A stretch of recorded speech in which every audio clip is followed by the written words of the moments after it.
Hello everyone, इस video में हम करेंगे एक्सरसाइज 11.1 में से क्वेश्चन नंबर 1, जिसकी स्टेटमेंट है draw a line segment of length 7.6 centimetre and divide it in the ratio 5:8। Measure the two parts. तो हमें यहाँ पर कहा गया है कि हमें एक लाइन सेगमेंट को ड्रॉ करना है जिसकी लेंथ होनी चाहिए 7.6 सेंटीमीटर एंड देन उस लाइन सेगमेंट को हमें 5:8 में डिवाइड करना है और फिर उस लाइन सेगमेंट के जो दो पार्ट्स बनेंगे हमें उन दोनों की लेंथ को भी मेज़रमेंट उनका करना है। तो यहाँ पर इस डायग्राम को बनाते टाइम हम जितने भी स्टेप यूज़ करेंगे उन सभी को हम कंस्ट्रक्शन में लिखते भी जाएंगे। इसके सॉल्यूशन में सबसे पहले हम लिख रहे हैं a line segment of length 7.6 centimetre can be divided in the ratio of 5:8 as follows. तो सबसे पहला स्टेप हमारा यहाँ पर ये होगा, draw line segment A B.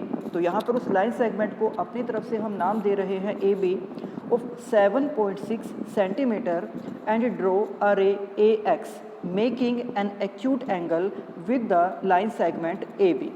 तो आप यहाँ पर डायग्राम में देख सकते हो कि हमने एक लाइन सेगमेंट ड्रॉ किया है जिसका नाम हमने दिया है ए बी और इसकी लेंथ है 7.6 सेंटीमीटर। तो स्केल से प्रॉपर मेज़रमेंट लेकर तब आपको ये लाइन सेगमेंट ड्रॉ करना है। अगर आपने मेज़रमेंट सही नहीं किया तो आपका ये डायग्राम गलत हो जाएगा। तो सबसे पहले लाइन सेगमेंट हमने ड्रॉ किया है ए बी जिसकी लेंथ 7.6 सेंटीमीटर है। उसके बाद हमने यहाँ पर इसके साथ एक एक्यूट एंगल बनाते हुए, एक्यूट एंगल यानी कि 0 डिग्री से 90 डिग्री तक के एंगल्स को हम एक्यूट एंगल बोलते हैं। तो अब इसके बाद हमने ए बी के साथ एक्यूट एंगल बनाते हुए एक रे को ड्रॉ किया और इस रे का नाम है ए एक्स। आप ये देख सकते हो कि लाइन सेगमेंट हमने ड्रॉ किया है ए बी जिसकी लेंथ 7.6 सेंटीमीटर है और इसके साथ कोई भी एक एक्यूट एंगल बनाते हुए हमने यहाँ पर नीचे की ओर एक रे ड्रॉ कर दी है और इस रे को हमने नाम दिया है ए एक्स। और यहाँ पर ए एक्स की लेंथ को आप अपनी तरफ से कोई भी इसका मेज़रमेंट ले सकते हो, बट ए बी की लेंथ 7.6 सेंटीमीटर ही होनी चाहिए। इसके बाद यहाँ पर सेकंड स्टेप है लोकेट 13 पॉइंट्स। यहाँ पर 13 पॉइंट्स हमें लोकेट करने हैं उस रे ए एक्स पर। और ये 13 ही पॉइंट्स क्यों लोकेट करने हैं इसका रीज़न मैं आपको बता रहा हूँ, क्योंकि हमें स्टेटमेंट में कहा गया था कि हमें उस लाइन सेगमेंट को 5:8 में डिवाइड करना है। और अगर आप 5 और 8 को प्लस करते हो, इनको ऐड करते हो तो 5 + 8 हो जाएगा 13। तो इसलिए हमें उस रे ए एक्स के ऊपर 13 पॉइंट्स को मार्क करना है। अब आप मानकर चलिए कि अगर आपको स्टेटमेंट में कहा जाए कि आपको एक लाइन सेगमेंट को 3:4 में डिवाइड करना है तो 3 + 4 यानी कि 7। तो उस केस में हमें लाइन सेगमेंट के ऊपर 7 पॉइंट्स को मार्क करना होता। बट अब यहाँ पर जो रेशो हमें दिया गया है वो है 5:8 एंड 5 + 8 इज़ 13। तो इसलिए उस रे ए एक्स पर हम 13 पॉइंट्स मार्क करेंगे और उनका नाम होगा A1, A2, A3, A4 and up to A13 on AX such that A1, A1, A2, A2, A3 and so on are equal to each other. यानी कि जो पॉइंट्स हमें मार्क करने हैं उन सभी पॉइंट्स के बीच की डिस्टेंस एकदम इक्वल होनी चाहिए। तो A और A1 की डिस्टेंस, A1 A2 की डिस्टेंस, A2 A3 की डिस्टेंस एंड सो ऑन। इसी तरह से जितने भी पॉइंट्स मार्क किए जाएंगे सभी पॉइंट्स के बीच में इक्वल गैप हमें रखना है, उन सभी की डिस्टेंस इक्वल होनी चाहिए। तो आप यहाँ पर 1 सेंटीमीटर का गैप इनके बीच में रख सकते हो। तो स्केल से प्रॉपर मेज़रमेंट लेकर यहाँ पर हमने पॉइंट्स मार्क किए हैं A1, A2, A3, A4, A5, A6, A7, A8, A9, A10, A11, A12 और सबसे लास्ट में जो पॉइंट है वो है A13 और सभी के बीच में हमने यहाँ पर गैप रखा है 1 सेंटीमीटर का। उसके बाद जो हमने लाइन सेगमेंट ड्रॉ किया था ए बी उसका एंड पॉइंट बी और ये जो पॉइंट्स हमने मार्क किए हैं इसमें सबसे लास्ट वाला पॉइंट यानी कि A13, तो हम इन दोनों को एक साथ ज्वाइन कर देंगे। मीन्स हमने यहाँ पर B एंड A13 को ज्वाइन कर दिया। तो इसको हम यहाँ पर कंस्ट्रक्शन में भी लिखेंगे स्टेप नंबर 3 कि ज्वाइन B A13। इसके बाद नेक्स्ट स्टेप हमारा होगा through the point 5 A5, through the point A5 draw a line parallel to BA13 by making an angle equals to angle A13B at A5 intersecting A B at C. आप यहाँ पर diagram में देख सकते हो कि सबसे पहले हमने एक लाइन सेगमेंट ड्रॉ किया था, उसको हमने नाम दिया है ए बी और इस लाइन सेगमेंट की लेंथ है 7.6 सेंटीमीटर। उसके बाद ए बी से एक्यूट एंगल बनाते हुए नीचे की ओर एक रे हमने ड्रॉ की है और इस रे का नाम है ए एक्स। और इस रे पर हमने 13 पॉइंट्स को मार्क किया है और 13 पॉइंट्स ही मार्क इसलिए किए गए हैं क्योंकि हमें स्टेटमेंट में कहा गया था कि इस लाइन सेगमेंट को हमें 5:8 में डिवाइड करना है एंड 5 + 8 = 13। तो इसलिए उस रे पर हमने 13 पॉइंट्स को मार्क किया जिनको हमने नाम दिया है A1, A2, A3 एंड सबसे लास्ट में A13 और उनके बीच के जो डिस्टेंस है वो एकदम इक्वल है।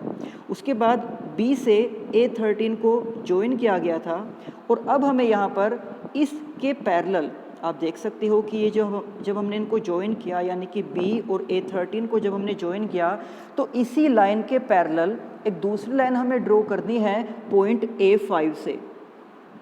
आप देख सकते हो कि स्टेटमेंट में आपको रेशो दिया गया था 5:8। दैट मीन्स कि अब BA13 के पैरेलल में जो लाइन हम ड्रॉ करेंगे वो A5 यानी कि 5th पॉइंट से उस लाइन को ड्रॉ किया जाएगा। अब अगर यहाँ पर कोई और रेशो दिया गया होता, फॉर एग्जांपल 3:4, तो उसके पैरेलल में आपको जो लाइन ड्रॉ करनी होती वो आप 3rd पॉइंट यानी कि A3 से आप उसको ड्रॉ करते।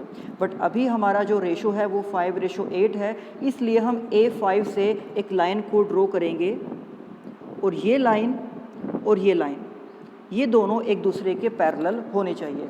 तो इन दोनों को एक दूसरे के पैरेलल बनाने के लिए आप देख सकते हो कि जो एंगल A13 और B पर बन रहा है यानी कि जो ये वाला एंगल बन रहा है सेम यही एंगल आपको यहाँ पर भी बनाना होगा। तो अगर ये दोनों एंगल सेम होंगे तभी जाकर ये लाइन इस वाली लाइन के पैरेलल हो जाएगी। तो इन दोनों एंगल्स को इक्वल बनाने के लिए आपको करना क्या होगा कि आप सबसे पहले कंपास को ओपन करोगे और उसको रखोगे पॉइंट A13 पर। कंपास को पॉइंट A13 पर रखना है और इस तरह से आपको एक आर्क लगा देनी है। अब कंपास को जितना ओपन करके आपने ये वाली आर्क लगाई है, अब कंपास को उतना ही ओपन किए हुए हम उसको पॉइंट A5 पर रखेंगे और इस तरह से एक और आर्क हम लगा देंगे। यानी कि ये जो दो आर्क लगाई गई हैं इन दोनों आर्क में कंपास की जो ओपनिंग थी वो सेम थी। इसके बाद आप देख सकते हो कि जो फर्स्ट आर्क हमने यहाँ पर लगाई थी तो आप इस पॉइंट पर कंपास को रखोगे यानी कि जहाँ से वो आर्क शुरू हो रही है आप उस पॉइंट पर कंपास को रखोगे। आप इस तरह से यहाँ पर देख सकते हो कि सबसे पहले हमने A13 पर कंपास को रखा और इस तरह से ये आर्क लगाई थी। तो ये आर्क जिस पॉइंट से स्टार्ट हो रही है हमें उस पॉइंट पर कंपास को रखना है और इस पॉइंट तक उस कंपास को ओपन कर लेना है। यानी कि हमें ये पता चल जाएगा कि ये एंगल कितने का है। तो जितना भी इस एंगल का मेज़रमेंट होगा उतना ही वो कंपास अब ओपन हो जाएगा। आपको कंपास की टिप को इस पॉइंट पर रखना है और इस पॉइंट तक उसको ओपन कर लेना है। अब इतना ही ओपन किए हुए कंपास को हम इस वाली आर्क पर रखेंगे यानी कि जहाँ से ये आर्क स्टार्ट हो रही थी हम यहाँ पर उस कंपास को रखेंगे और इस तरह से उस आर्क के ऊपर एक दूसरी आर्क को हम मार्क कर देंगे। तो अब ये दोनों आर्क जिस पॉइंट पर भी एक दूसरे को इंटरसेक्ट कर रही हैं उसी पॉइंट से A5 को ज्वाइन करते हुए आपको एक लाइन ड्रॉ करनी है और ये लाइन AB लाइन सेगमेंट को इंटरसेक्ट करेगी पॉइंट C पर। तो एक बार से इस पूरे डायग्राम की कंस्ट्रक्शन मैं फिर से रिपीट कर रहा हूँ कि इस डायग्राम में हमने क्या किया था। तो सबसे पहले हमने यहाँ पर एक लाइन सेगमेंट को ड्रॉ किया जिसका नाम है AB और इसकी लेंथ है 7.6 सेंटीमीटर। उसके बाद AB से एक्यूट एंगल बनाते हुए नीचे की ओर हमने ये एक रे ड्रॉ की है और इस रे का नाम है AX।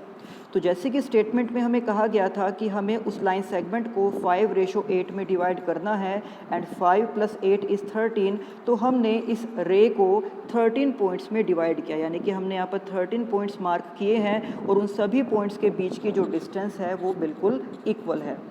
उसके बाद हमने पॉइंट B को A13 के साथ ज्वाइन किया और इसी के पैरेलल एक लाइन हमने ड्रॉ की है A5 से, और ये जो लाइन है वो AB लाइन सेगमेंट को इंटरसेक्ट करती है पॉइंट C पर। इसके बाद यहाँ पर आप कंस्ट्रक्शन में देख सकते हो, C is the point dividing line segment AB of 7.6 centimeter in the required ratio of 5:8।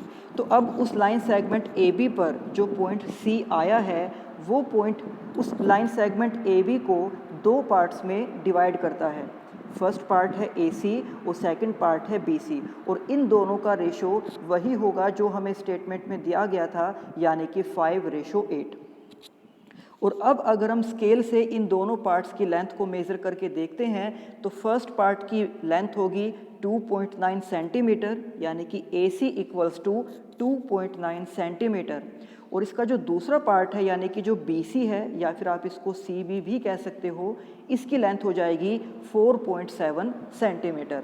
और यही इस सब में हमें करना था कि जो लाइन सेगमेंट AB है उसको हमें 5:8 में डिवाइड करना था, और उन दोनों पार्ट्स की लेंथ है 2.9 सेंटीमीटर एंड 4.7 सेंटीमीटर। अब इसी एक्सरसाइज के बाकी सम हम करेंगे नेक्स्ट वीडियो में। तब तक आप इस सम की अच्छे से प्रैक्टिस करना और इस डायग्राम को अच्छी तरीके से ड्रॉ करके देखना। तो मिलते हैं आपसे नेक्स्ट वीडियो में। Thank you.